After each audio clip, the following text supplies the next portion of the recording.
This is going to be a video going through the test review for the Unit 2 Topic 3 test on rational functions and graphs and equations. So, number one is asking us to graph the following and identify the properties. So, first thing I notice is that the denominator of letter A is x plus 2.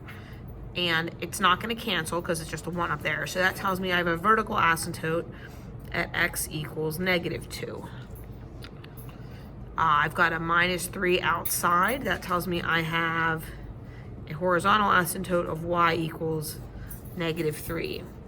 So, I'll make my table. I know that -2 is undefined because when I do 1 divided by -2 plus 2, I get 1 divided by 0, that's undefined.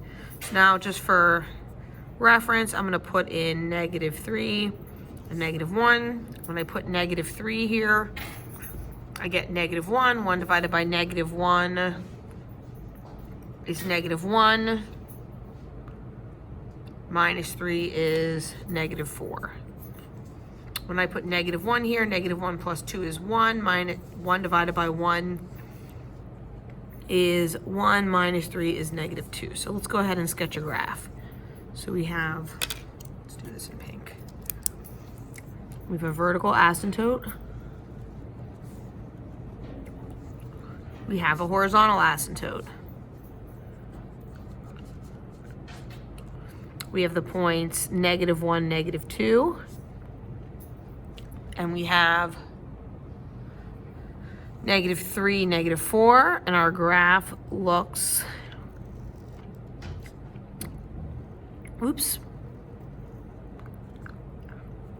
like this. Okay, our domain is going to be all real numbers, but x cannot equal -2. Our range is going to be all real numbers, but y cannot equal -3. And the end behavior on the right, as x goes to infinity, y is going to trend towards that asymptote. And then on the left, as x goes to -infinity, y is still going to go towards the asymptote. Okay. Letter B. I'm going to start off the same way. I know my domain is going to be all real numbers. X cannot equal 1 because the vertical asymptote is x equals 1. I set the denominator again equal to 0.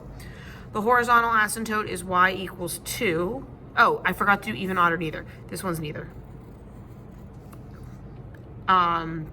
Because there's the +2, so the range is all real numbers. Y cannot be 2. I know the end behavior because it's going to trend towards that horizontal asymptote.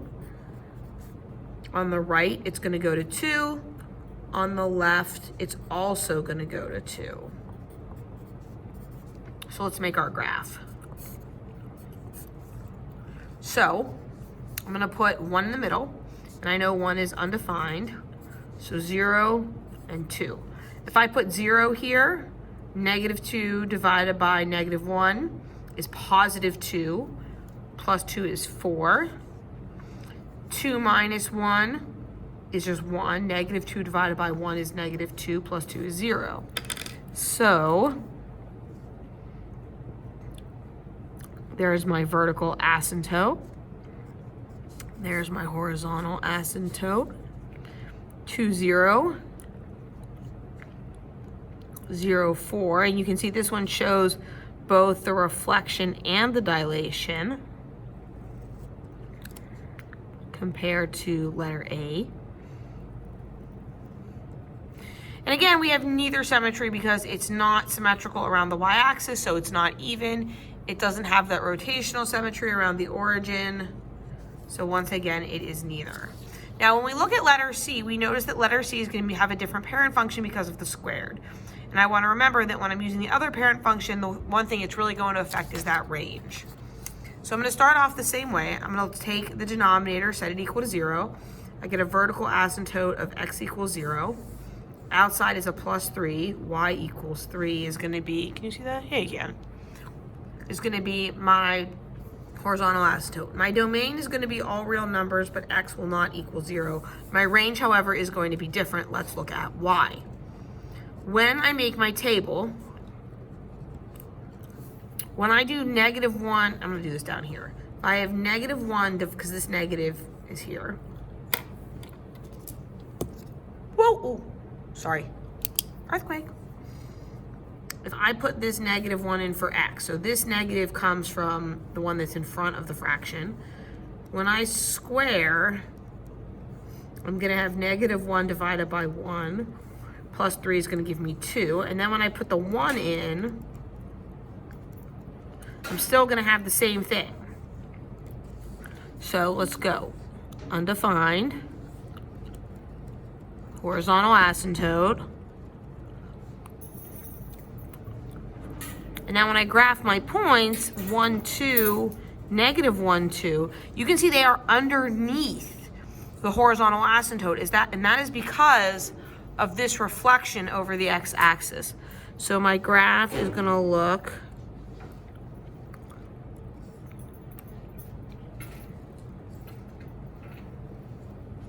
like this. I'm going to have a range of y is less than 3. This graph is actually even because it does reflect over the y-axis, but my end behavior as x goes to infinity is still going to go towards that horizontal asymptote. Same thing on the left.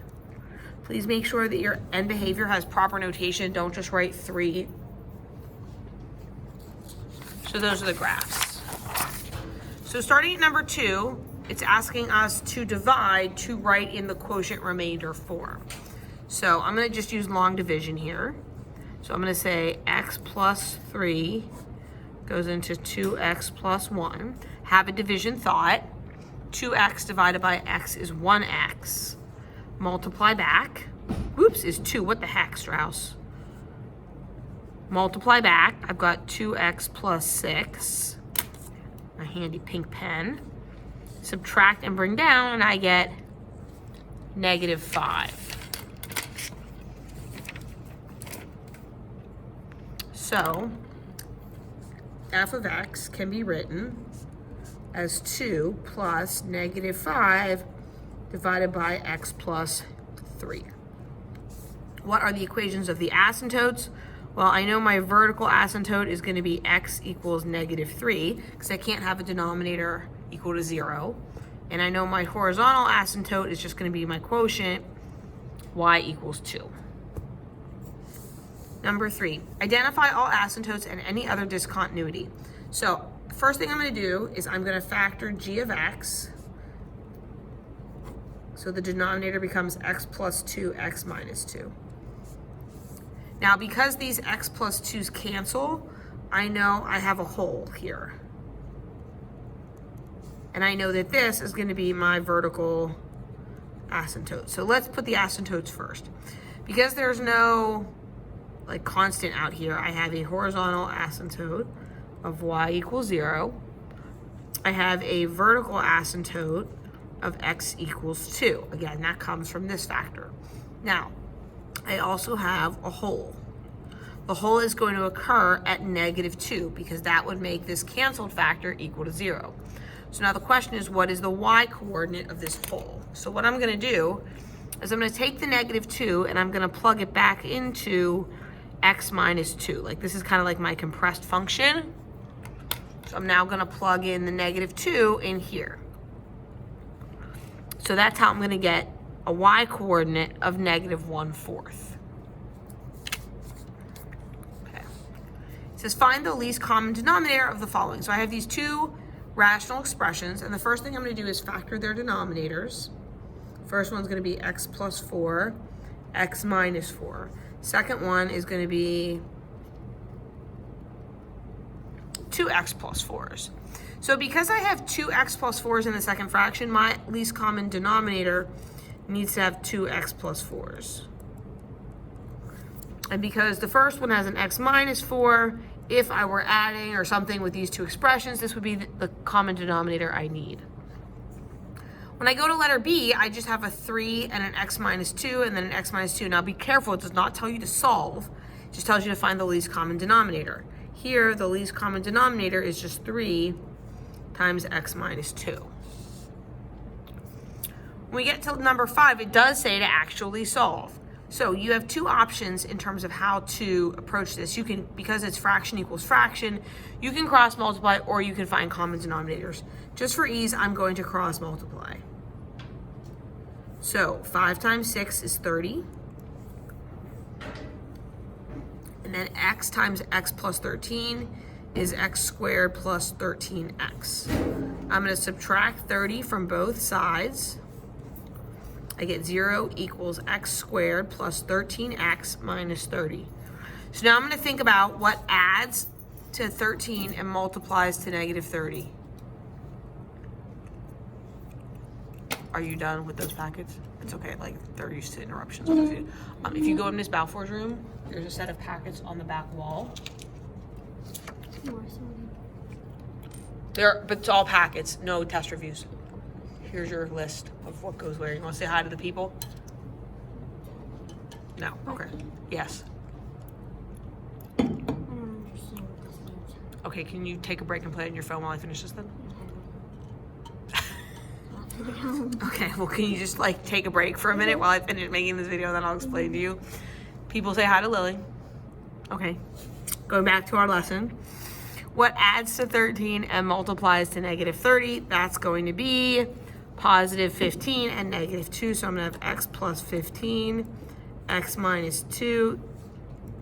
When I set those equal to 0, I get x equals negative 15, x equals positive 2. Now I'm going to go back and double check. Plugging negative 15 and 2 into this denominator is not going to make it equal to 0, so I will have no extraneous solutions for 5a. Hooray! All right, we got 4 more. Hooray!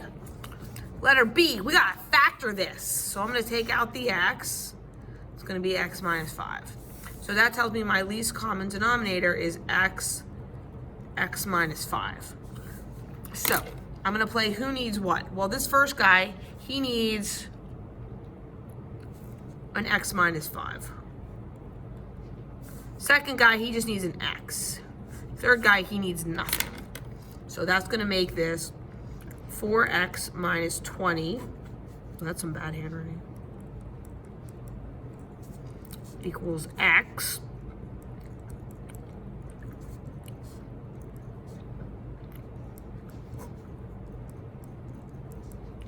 Now I'm gonna add these two fractions. So I'm gonna have 4x minus 20 over x minus 5 equals 2x plus 4 x minus 5. So now that I have added and I have one denominator, I have one fraction equals another fraction with the same denominators, I can say 4x minus 20 equals 2x plus 4, and I'm going to subtract 2x from both sides, and I'm going to add the 20. I get 2x equals 24, which means x equals 12. I'm going to do a quick check, go back to my original function, plug it in mentally, and sure enough, 12 does not make any denominator equal to 0, so that is a solution. Switch to purple. All right, letter C, I have denominators of 2x, 4x, and 4. So that tells me that my least common denominator is going to be 4x. So let's play who needs what. Obviously, this guy needs an x. X. Obviously, this guy needs a 2, so I'm just going to turn this one into a 2 and this into a 4. So now I'm just going to do 2. Now you got to be really careful here because I want to make sure I distribute the negative to both the x and the 11. So I'm actually going to end up with negative x, and then this is minus 11. So 2 minus 11 becomes negative 9.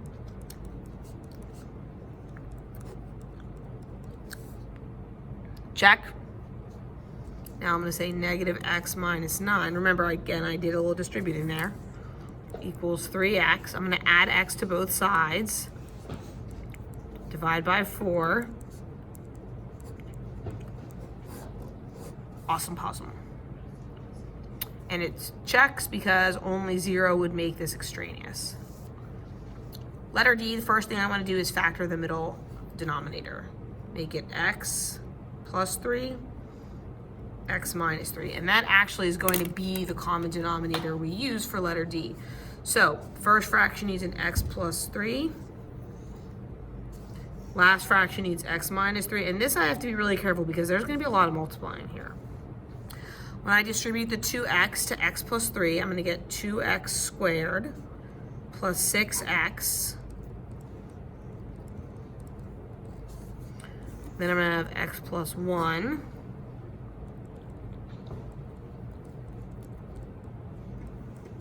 And now, again, got to be really careful. Make sure you FOIL, distribute, rainbow, whatever you want to do to multiply 2x plus 3 times x minus 3. That gives me 2x squared. Then I would have negative 6x plus 3x is going to be minus 3x, and then minus 9. All right, so now I'm going to add these. I'm going to add and like kill the denominators in one step. So I've got 2x squared plus 7x plus 1 equals 2x squared minus 3x minus 9. And I'm like super excited because goodbye 2x squareds. Now I'm gonna add the 3x to both sides. I get 10x. Oh, let's also subtract the 1 while we're at it.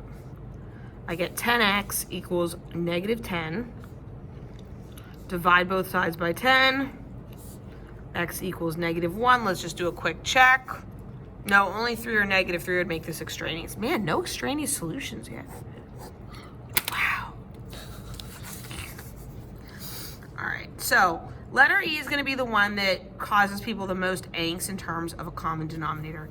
Please make sure you factor the first denominator, take out the x squared. Make it x squared times x plus 5. This is actually the least common denominator for this problem. So the first fraction needs nothing. I'm actually going to rewrite this because it's kind of going to get messy. The second fraction, however, 4 over x, is going to need x and x plus 5. This is the last problem, then I'll tell you what to do next. You cannot play on the Promethean board right now. I know. Huh? Let me do this one problem, then we'll finish what you need to do. All right, then we've got 1 over x squared. It needs x plus 5. Okay, now we're gonna multiply. Again, this fraction is just gonna kind of string along. 4 times x becomes 4x, and then times x plus 5 becomes 4x squared plus 20x. Do not be afraid to take up a lot of space for these. Do it neatly so I can follow your work. So now we're gonna have, oops. Okay. I'm gonna add the right side together and kill the denominators in one step. So I've got 5 equals 4x squared plus 21x plus 5. Well, the good news here is that when I subtract the 5, I get 0 equals 4x squared plus 21x. Now I'm just going to take out my greatest common factor of x, and I've got x times 4x plus 21. And my possible solutions are 0 and negative 21 fourths.